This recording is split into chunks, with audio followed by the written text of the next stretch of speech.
بسم اللہ الرحمن الرحیم وَإِذْ قَالَ لُقْمَانُ لِابْنِهِ وَهُوَ يَعِظُهُ يَا بُنَيَّ لَا تُشْرِكْ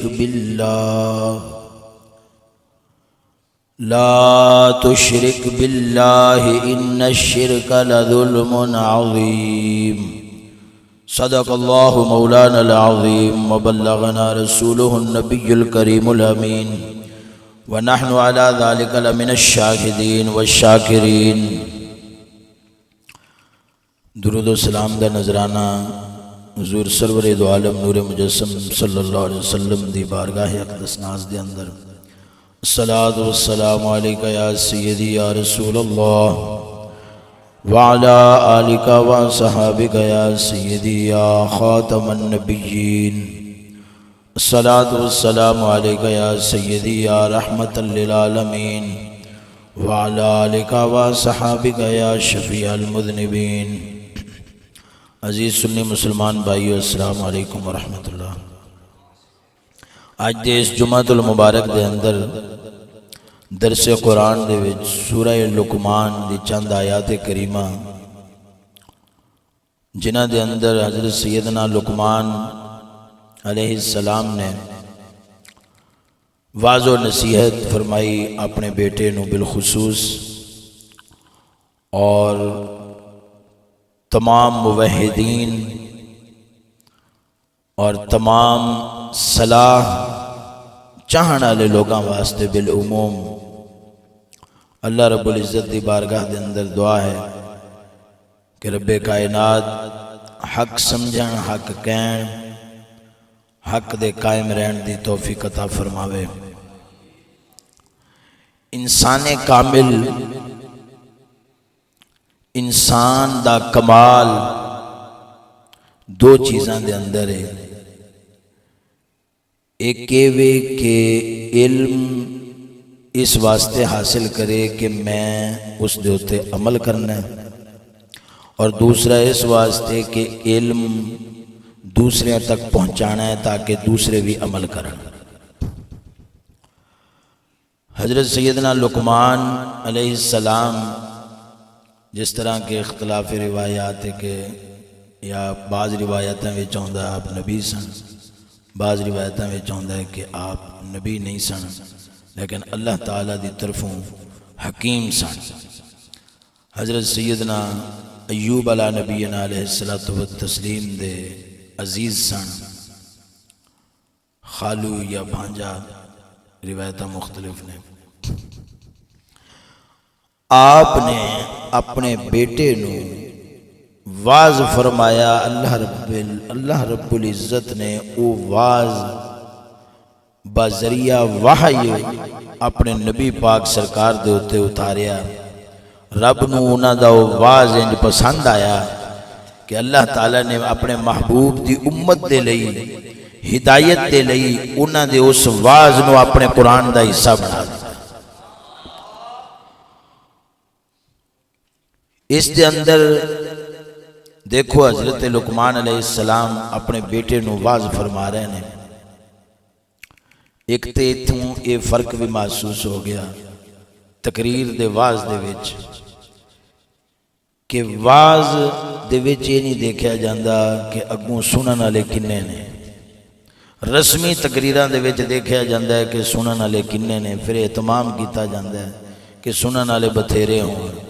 واز دے اندر جڑا نبوی طریقہ ہے وہ واز دے اندر ایک کوئی نہیں مطلوب ہوندہ کہ سنن والے کنے ہون، ڈھیر ہون، بلکہ وہ دے اندر مطلوب یہ ہوندہ ہے کہ واز قبول کرن والے ہون باویں تھوڑے ہون۔ دوسرا اس دے اندر آپ نے واز شروع کتوں کیتا، یا بنیہ، اے ابن و نربی دا لفظ ہے، اس دیئے تصغیر ہے، یا بنیہ نال اضافت ہے یا متکلم دی طرف۔ اس دا معنی بنے گا اے میرے پیارے عزت والے احترام والے بیٹے۔ پیار دا معنی تصغیر تو حاصل ہو رہا ہے اور تعظیم دا معنی اضافت تو حاصل ہو رہا ہے، کیونکہ حضرت لقمان علیہ السلام جڑے نا اللہ تعالیٰ دے نزدیک معزز تے معظم سن، تو جیڑی چیز دی نسبت کسی عظمت والے دی طرف ہو جاوے نا وہ چیز بھی عظمت والی بن جاندی ہے۔ تاں آپ نے خطاب کنج کیتا جنہوں اسی اپنے اردو دے وچ تعبیر کرانگے تے انج آکھاں گے، اے میرے عزیز، اے میرے محترم۔ اگے حکم کی کیتا، فرمایا لا تشرک باللہ، اللہ اکبر کبیرہ۔ اللہ تعالیٰ نے آپ نے حکمت عطا فرمائی سی تے حکمت خیر کثیر نو آکھ دے نے کہ لفظ دے تھوڑے ہومن لیکن اس دے اندر معنی دے سمندری جناب ٹھاٹھا مار دے ہوں۔ ہن جڑا انہاں فرمایا نا لا تشرک باللہ، اے دا معنی اے وے کہ نہ اعتقاد وچ، نہ عمل وچ، نہ فکر وچ، نہ سوچ وچ کسے شے دے وچ اللہ دی نافرمانی نہ کریں۔ کیوں؟ اعتقاد شریک ٹھہرانا، رب دے برابر کسے نو ذات و صفات سمجھنا، اے شرک حقیقی ہے تے اینوں شرک جلی بھی آکھیا جاندا ہے۔ اس تو بھی بچنا ایمان ہے تے مطلوب ہے واز دے اندر۔ اور دوسرا شرک خفی ہوندا ہے کہ اللہ دے حکماں نو چھڈ کے بندہ نفس دی پیروی یا دنیا والیاں دی پیروی دے پیچھے ٹر پوے، اپنا معبود تے رب نو ہی سمجھے لیکن اللہ دے حکم نو او درجہ نہ دے رہا ہوئے عمل دے وچ جیڑا کسے دے امر تے حکم نو درجہ دے رہا ہے عمل دے وچ۔ کس طرح کہ رب دا حکم کسے شے نو کرن دا ہے، او مخلوق نو راضی کرن واسطے اونوں چھڈی کھڑا ہے۔ تے ہن اینوں وی فقہاء علماء صوفیاء شرک خفی کہندے نے۔ تو آپ نے نصیحت فرماندے ہیں کی فرمایا، لا تشرک باللہ، اے پتر نہ شرک جلی دا ارتکاب کری نہ شرک خفی دا ارتکاب کری، ہمیشہ شرک جلی تو بچ کے اپنے عقیدے نو خالص اسلام دے مطابق رکھیں، اور شرک خفی تو بچ کے ہمیشہ اپنے عمل نو اللہ اور اس دے رسول دی اطاعت دے مطابق رکھیں۔ اے آپ نے واض فرمائی۔ سانو کی نصیحت ہوئی ہے دے وچوں؟ سانو یہ نصیحت ہوئی کہ واض اپنا مقصود بناونا ہے، پاویں ایک بندہ بھی لب جاوے نا انہوں واض ضرور کرنا ہے، اور واض شروع کرن تو پہلا کوئی نفرت انگیز رویہ اختیار نہیں کرنا، دور کرن آلا، سب و شتم آلا، گالی گلوچ آلا، جدے نال وحشت پیدا ہوئے، جدے نال اجنبیت اضافہ ہوئے، انج دا رویہ نہیں اختیار کرنا، بلکہ احترام دا، پیار دا، قریب کرن دا، اپنے نال منسوب کرن دا، اپنائیت جنوں آندے نے۔ اے جڑا لفظ ہے نا یا بنیا، اللہ اکبر، رب دا کلام ہے۔ رب نے اپنے رسولہ نو انج دے جملے دیتے ہوندے نے جنہ دے اندر سینکڑوں معنی رکھے ہوندے نے، تے رب کریم دا خود اپنا کلام ہے، ایک ایک لفظ دے اندر کنے معنی ہوں گے۔ تو اے یا بنیا اضافت بتا رہی ہے کہ اے وائز، اے نصیحت کرنے والے، اگر تم مخلص ہے کہ دوسرے میں علم و عمل کی روشنی پیدا ہو تو تجھ پر یہ لازم ہے کہ اجنبیت اور وحشت کو ختم کر کے اپنائیت پیدا کر۔ تیری بات سننے والا وہ تجھے اپنا سمجھے، تو اسے اپنا سمجھ۔ پھر اس کو نصیحت کہاں سے شروع کر؟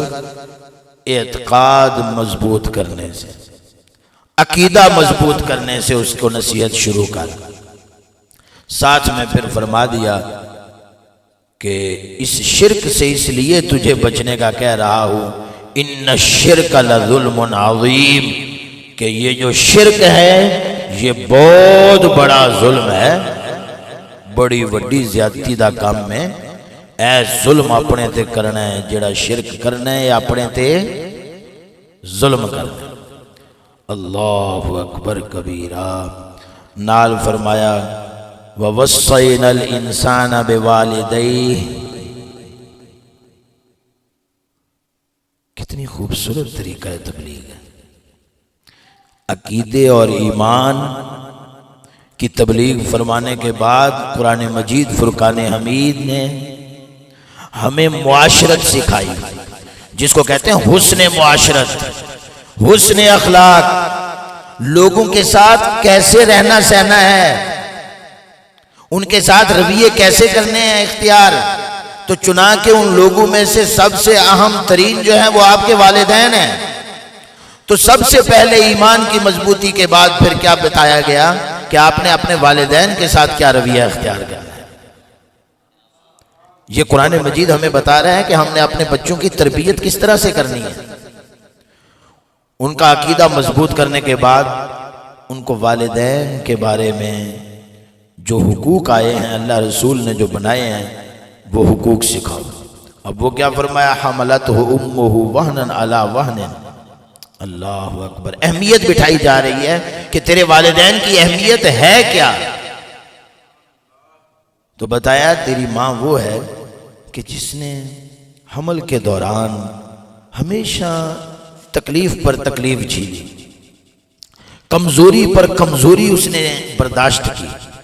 جیسے جیسے تو حمل میں بڑھتا گیا ویسے ویسے اس کا ضعف بھی بڑھتا گیا، اس کی تکلیف بھی بڑھتی گئی۔ تیرا وزن بڑھتا گیا، اس کا وزن کم ہوتا گیا۔ تو یہ جو وَفِصَالُهُ فِي عَامَيْنِ، 2 سال پھر اس نے تجھے دودھ پلایا۔ تو فرمایا اللہ تبارک و تعالی نے کہ انشکر لی، میرا بھی شکر گزار بن، اور اس کے ساتھ ہی فرمایا وَلِوَالِدَيْكَ، اور اپنے والدین کا بھی شکر گزار بن۔ والدین کو اللہ تعالیٰ نے اپنی ذات کے ساتھ معطوف فرمایا کہ ان کا شکر اور میرا شکر برابر کرتا رہے۔ اگر تو والدین کا نہ شکرہ بنا تو اس کا مطلب ہے میرا شکر تمام نہیں ہوا۔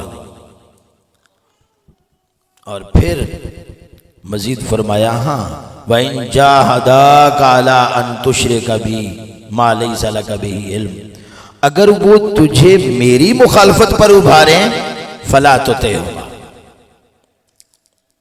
اب ان کی بات نہ ماننا، میری مخالفت کی بات نہ ماننا، لیکن اس کے ساتھ یہ نہیں ہے کہ ان کو اب دنیاوی معاملات میں بھی چھوڑ دے۔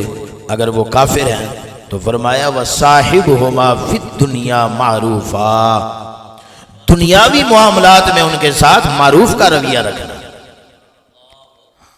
اگر وہ تمہیں کوئی خلاف شرع بات بھی کہیں تو ان کو اس طرح کے الفاظ جو عام طور پر ہمارے مصاحبین بولتے ہیں اپنے والدین کو، آپ کو معلوم ہی ہے، یہ ان الفاظ کی والدین کو قطعاً اجازت نہیں ہے۔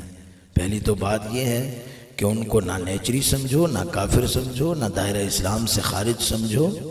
ان میں فکری خامیاں ہیں، عملی خامیاں ہیں، تو وہ فکری عملی خامیاں جو ہیں ان کی پوری کرنے کے خامیاں دور کرنے کی کوشش کرو۔ ان کو کافر سمجھ کے نعوذ باللہ من ذالک ان سے دور نہ ہو۔ اللہ اکبر کبیرہ۔ آگے اب مکمل تو نہیں، یہ میں آپ کو ایک نصیحت کرتا ہوں کہ آپ یومیہ روزانہ کے بحاف پر ایک رکوع قرآن مجید کا ضرور تلاوت کیا کریں۔ یہ طلباء کے لیے بھی ہے، ان لوگوں کے لیے بھی ہے جو لوگ علماء کی صحبت میں رہتے ہیں، اٹھتے بیٹھتے ہیں۔ اگرچہ عوام کے لوگ ہیں، سید اعلیٰ حضرت نے یہی آسانی پیدا کیا ہے یہ اردو میں ترجمہ کر کے کہ عوام پڑھیں، اگر کوئی بات سمجھ نہ آئے تو علماء سے رابطہ کریں۔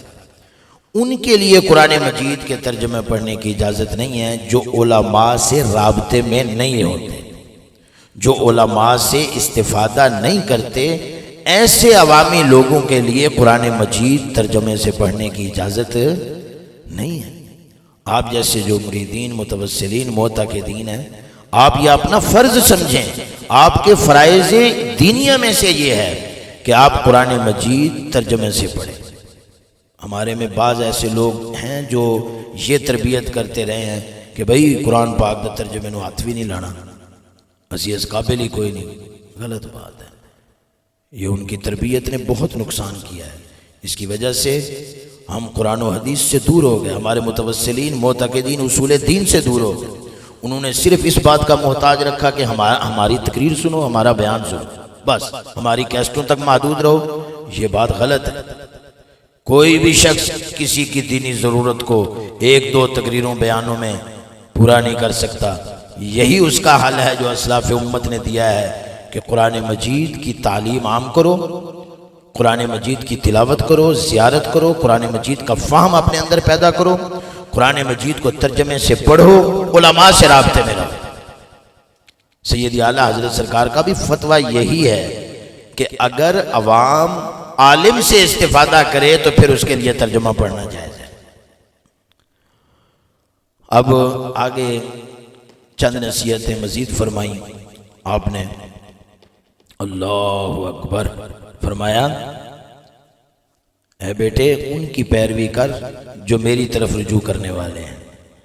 اپنے بیٹے کو فرمایا ان کی پیروی کر جو اللہ کی طرف رجوع کرنے والے ہیں. اللہ کا حکم سنایا وَاتَّبِعْ سَبِيلَ مَنْ أَنَابَ إِلَيَّ ثُمَّ إِلَيَّ مَرْجِعُكُمْ فَأُنَبِّئُكُمْ بِمَا كُنْتُمْ تَعْمَلُونَ. تو یہ اصل میں طرز بیان جو قرآن پاک کا یہ بتا رہا ہے کہ حضرت لقمان علیہ السلام نے جو واعظ فرمایا نا، وہ واعظ یا وحی تھا یا الہام تھا. اسی لیے اللہ رب العزت نے اس کو دو طرز سے بیان فرمایا.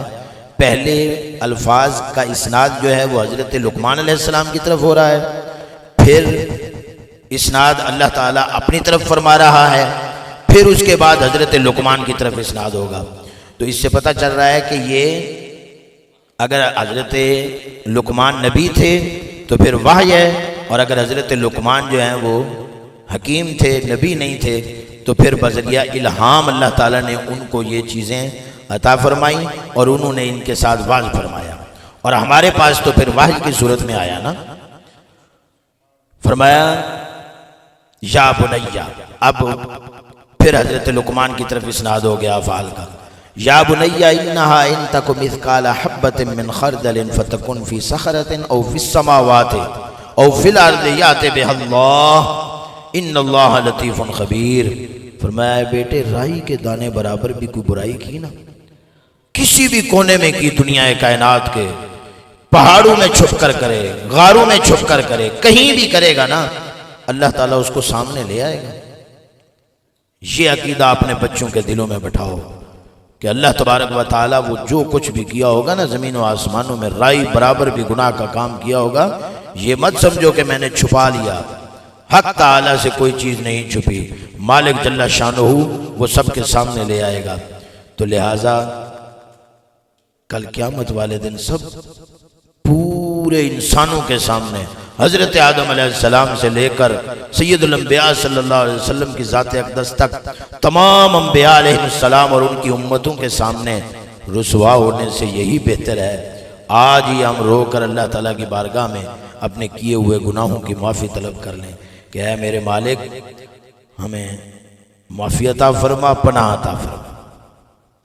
مزید فرمایا یا بنی اقم الصلاۃ وامر بالمعروف وانہا عن المنکر. اے بیٹے ایک تو نماز پڑھتا رہے، نماز قائم رکھ. اے اپنا بیٹا ان کو ادھر ایک طرف کرو، توجہ ہٹا رہے ہیں، یہ ایسا نہیں ٹھیک، ادھر لے آؤ یا اپنے پاس پھر بٹھا لو اپنے پاس. بیٹا بیٹھ جاؤ، توجہ تقسیم نہ ہونے دیا کرو. پہلے ہی دین کی باتوں کی طرف توجہ لوگوں کی بہت کم ہوتی ہے. پھر فرمایا وَأْمُرْ بِالْمَعْرُوفِ، نیکی کا حکم بھی کرتے رہنا، وَانْهَا عَنِ الْمُنْكَرِ، اور برائی سے روکتے بھی رہنا. اللہ اکبر. یہ تین حکم ہو گئے، نماز پڑھتے رہنا، نیکی کا حکم کرتے رہا کرو، برائی سے روک. وَاصْبِرْ عَلَىٰ مَا أَصَابَكَ، صبر کی تلقین کی، اور جو تکلیف پہنچے نا اس پر صبر کرنا، اس پر. ان ذالک من عزم الامور، یہ صبر کرنا بڑے ہمت کے کاموں میں سے ہے۔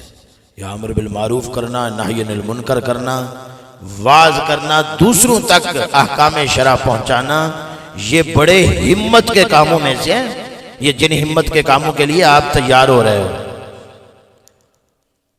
پھر مزید گفتگو کرنے، واعظ کرنے کے طریقے بھی بتائے۔ فرمایا وَلَا تُسَعِّرْ خَدَّكَ لِلنَّاسِ، بات کرتے وقت متکبرانہ انداز اور یہ رخسار چڑھا کر ٹیڑھا کر کے جس طرح سے کہ تکبر والے لوگ کرتے ہیں، فرمایا لوگوں کے سامنے بات کرتے وقت اپنے رخسار کو کج نہ کر، ٹیڑھا نہ کر۔ اللہ اکبر۔ وَلَا تَمْشِ فِي الْأَرْضِ مَرَحًا، تکبر کے ساتھ نہ چلنا۔ ان اللہ لا يحب كل مختال فخور، اللہ تبارک و تعالی فخر کرنے والے، اترانے والے، تکبر کرنے والے سے محبت نہیں فرماتا، اس کو پسند نہیں فرماتا۔ تو جس سے اللہ تعالیٰ محبت نہ کرے وہ خدا کے غضب میں آ جاتا ہے۔ تو اللہ تعالیٰ کے غضب سے بچنے کے لیے بیٹا تکبر سے بچنا۔ وَقْصِدْ فِي مَشْيِكَ، ہمیشہ درمیانی چال چل، چلنے میں درمیانی چال چل۔ وَغْضُضْ مِنْ صَوْتِكَ، بڑی پیاری، یہ بہت پیاری بات ہے، اس کو غور سے سمجھیں۔ وَغْضُضْ مِنْ صَوْتِكَ، اور بات کرنے میں دھیما لہجہ اختیار کر، بات کرنے میں دھیما لہجہ اختیار کر، نرم رویہ اختیار کر۔ اِنَّ أَنْكَرَ الْأَصْوَاتِ لَصَوْتُ الْحَمِيرِ، بری آوازوں میں سے جو بری آواز ہے نا، وہ فرمایا گدھے کی آواز ہے۔ گدھے کا کیا کام ہوتا ہے کہ وہ باچھیں پھاڑ کر پورا زور لگا کر منہ کھول کر بولنے کی کوشش کرتا ہے، اس لیے فرمایا یہ اس کی آواز ہے۔ اور اگر تو بھی یہ عادت بنا لے گا نا، اس طرح سے منہ پورا، جس کو کہتے ہیں پورا زور لگا کر، پورا منہ کھول کر، جس کو آج کل ہمارے مقررین شعلہ بیانی سمجھتے ہیں۔ اچھا، یہ آج کل ایک ہنر سمجھا جاتا ہے، اونچی اونچی آواز سے تھاڑے مار کر، چنگھاڑ کر تقریر کرنا، بولنا، اس کو ہم لوگ کیا سمجھتے ہیں؟ یار یہ بڑا مقرر ہے، یار یہ بڑا شعلہ بیان مقرر ہے۔ آپ نے منع فرمایا بیٹا، بات کرنی ہو تو ہمیشہ آہستہ آواز سے، دھیمی آواز سے بات کرو۔ ایسا نہ ہو کہ بات آپ نے ایک کو سنانی ہے اور پورا حال گونج رہا ہو، یہ طریقہ نہیں۔ یہ طریقہ مزید بھی سبحان اللہ، یہ آپ نے نصیحتیں فرمائی۔ اب ایک آخر میں حدیث پاک سید الانبیاء نور مجسم صلی اللہ علیہ وسلم کا فرمان مبارک جامع الاصول سے، کتاب الخلق، اخلاق کے متعلق حرف الخاء کے تحت کتاب الخلق جو ہے نا، اس میں سبحان اللہ حدیث پاک نقل کی ہے کہ اللہ اکبر کبیرہ، سبحان اللہ و بحمدہ، سبحان اللہ العظیم۔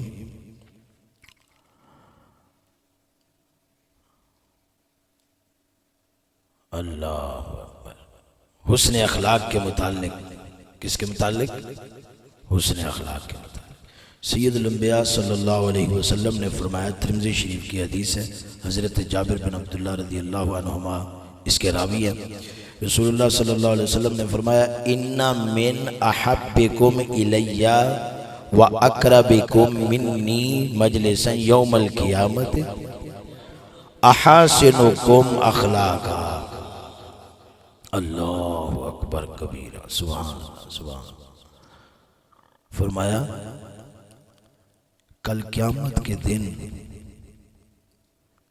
میرا سب سے زیادہ محبوب امتی اور بیٹھنے میں سب سے زیادہ قریب وہ ہوگا تم میں جو زیادہ حسن اخلاق والا ہوگا، جس کا زیادہ حسن خلق ہوگا، جو فاحش نہیں ہوگا، متفحش نہیں ہوگا، وہ فرمایا میرے زیادہ قریب ہوگا۔ اور پھر فرمایا ان ابغضکم الی و ابعدکم منی، اللہ اکبر کبیرہ،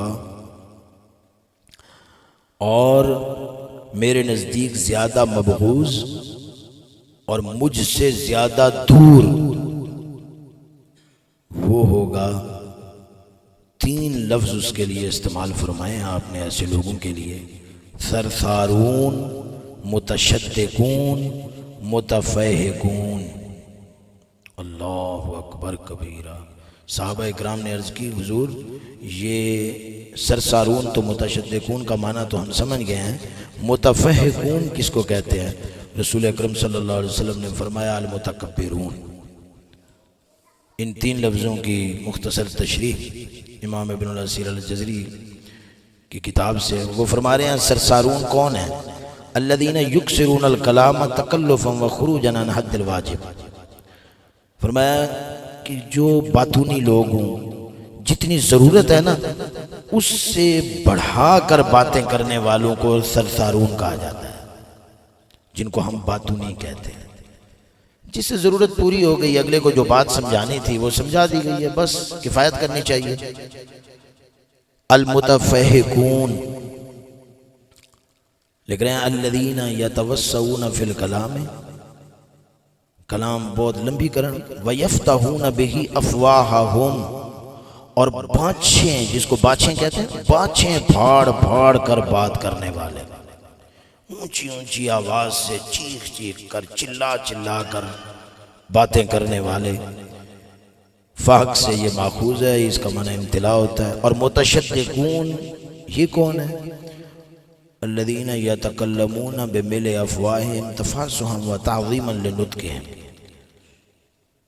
اپنی بات کو عظیم بنانے کے لیے، تکبر کے طور پر اور خود کو فصیح دکھانے کے لیے باتیں کرنے والے.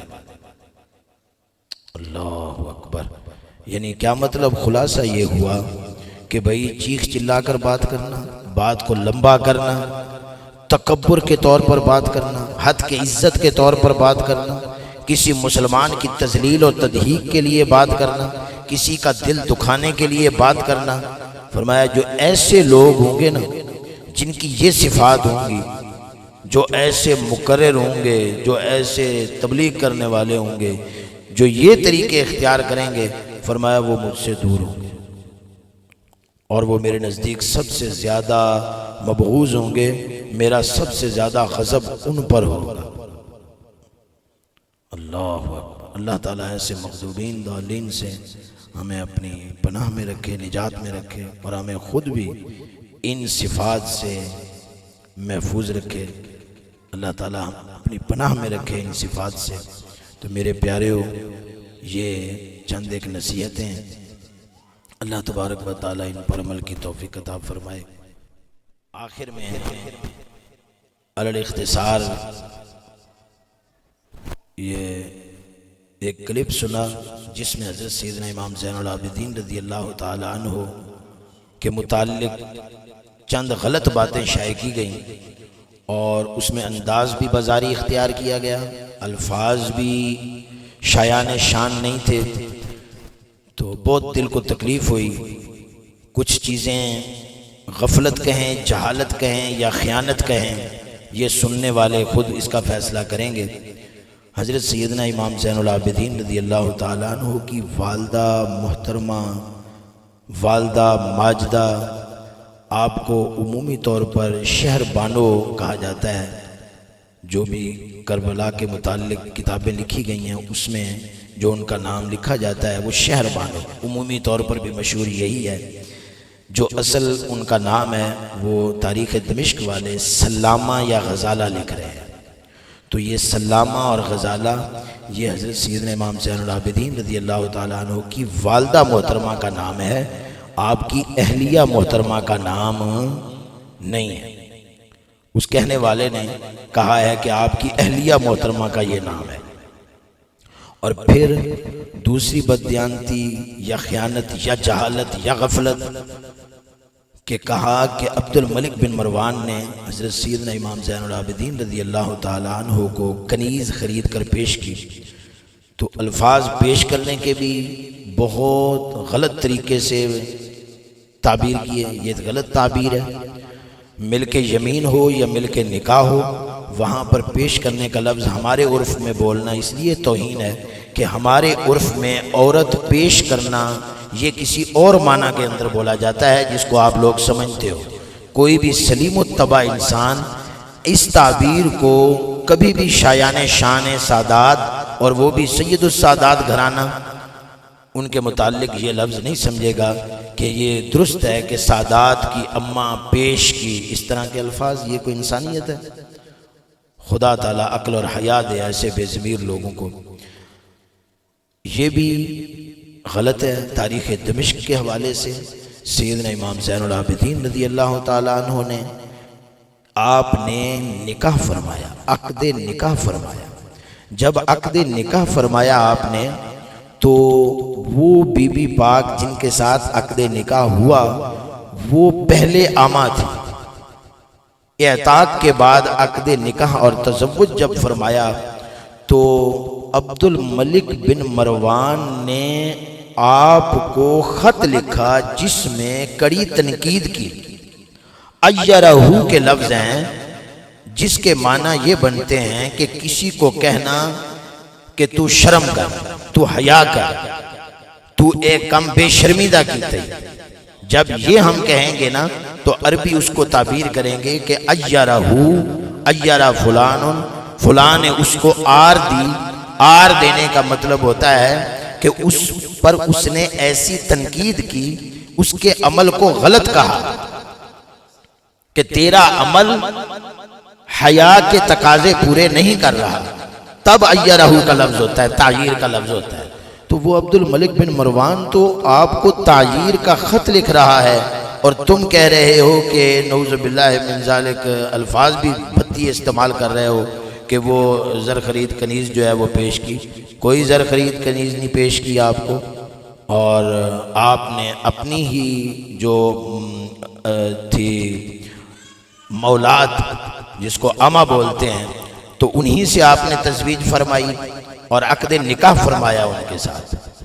تو یہ اس طرح کے ایک غلط تعبیر، اس کو ہم تعبیر فاحش کہیں گے، فحش قسم کی تعبیر، اور اس قسم کی غلط جو معلومات ہیں وہ بھی سادات کے متعلق۔ پتہ ہے کون لوگ ہیں وہ؟ جس جدہ مبارکہ کے بارے میں تم یہ الفاظ بول رہے ہو کہ ان کو اس طرح پیش کیا گیا، نعوذ باللہ من ذالک، وہ حضرت داتا گنج بخش علی حجویری کی جدہ مبارکہ ہیں، حضرت حضور غوث الورا رضی اللہ تعالیٰ عنہ کی دادی اماں ہیں، حضور غوث پاک رضی اللہ تعالیٰ عنہ نجیب الطرفین سید ہیں، آپ اپنے والد کی جانب سے حضرت حسن کی اولاد ہیں، والدہ محترمہ کی جانب سے حضرت حسین کی اولاد ہیں، اور حضرت خواجہ معین الہند معین الدین چشتی اجمیری کی جدہ مبارکہ ہیں، جن کے بارے میں تم یہ لفظ بول رہے ہو، اتنی گھٹیا تعبیر کر رہے ہو، جو گھٹیا تعبیر کوئی بھی شریف بندہ جو ہے وہ اپنے لیے قبول نہیں کرتا اس زمانے میں۔ اس سے پہلے بھی یہ کیسی تعبیر ہے تمہاری، جاہلانہ، احمقانہ اور انتہائی گستاخانہ۔ حضرت خواجہ معین الہند معین الدین چشتی اجمیری بھی نجیب الطرفین سادات سے ہیں، آپ کے والد حضرت حسین کی اولاد سے ہیں، اور آپ کی والدہ حضرت حسن کی اولاد سے ہیں۔ تو امام زین العابدین رضی اللہ تعالیٰ عنہ کی اہلیہ محترمہ وہ عبد الملک بن مروان کی طرف سے کنیز نہیں تھی، اور نہ ہی ان کا نام غزالہ تھا۔ اور یہ پھر ایک غلط طریقہ کہ میری یہ بات غلط ثابت کر دو، میری زبان کاٹ دو، میرا ناک کاٹ دو، یہ بھی ایک جاہلانہ طریقہ ہے، اس کی شرع شریف میں کوئی گنجائش نہیں ہے۔ بالفرض اگر کسی بندے کی کوئی بات غلط ثابت ہو بھی جائے تو کیا اس کی زبان اور اس کے ناک کاٹنا یہ شرعی حکم ہے؟ کیا شریعت اس بات کی گنجائش دیتی ہے کہ اس کے ناک کاٹ دو اور اس کی زبان کاٹ دو؟ یہ دعویٰ یہ تکبر پر دلیل ہے۔ اللہ تعالیٰ ایسے تکبر، ایسے متکبرین لوگوں سے ہمیں اپنی پناہ میں رکھے۔ اللہ تعالیٰ حفظ و امان عطا فرمائے۔ سلام پڑھیں اور اس کے بعد دعا کریں۔